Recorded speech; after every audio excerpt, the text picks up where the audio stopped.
Nagliparan, no? Ayun, nagliparan sila.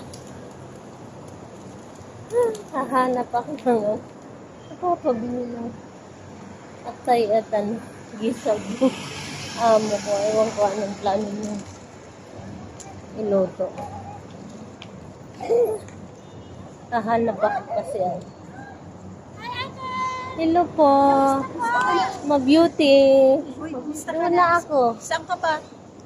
Sa may malapit sa BB shop. Kumusta po kayo, Nay? Saan kayo nalipat? Ito, number 12. Yung building na yan? Oo, 12.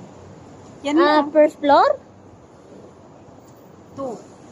Second floor. Tapos Kumusta yan, po kayo? likod lang pala ng ano yan. Majestic. Oo. Yung gate nila pala nandiyan, oh. Sabi ko, minsan, Saan kayo pupunta? pamasat siya ko. Ay, oo, subukan mo. Diba, hindi na sa insurance. Subukan mo dun sa Herbal Farm. Hindi ko pa nga na-try pero may insurance ako yung visa ko kasi under process pa eh. Ah, okay. Kanina pa lang ako nag-medical. Sige, usap ka. Sige po. Parang may ano pa, sipon? Mm. Gusto naman daw may COVID na naman, di ba?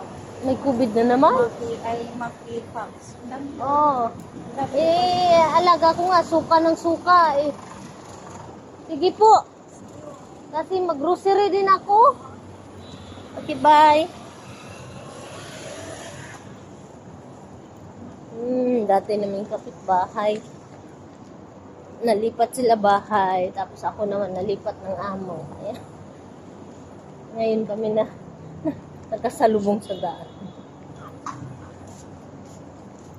Tingnan ko kung mayroon silang mas maraming isda dito. Baba ko na ito. Bye.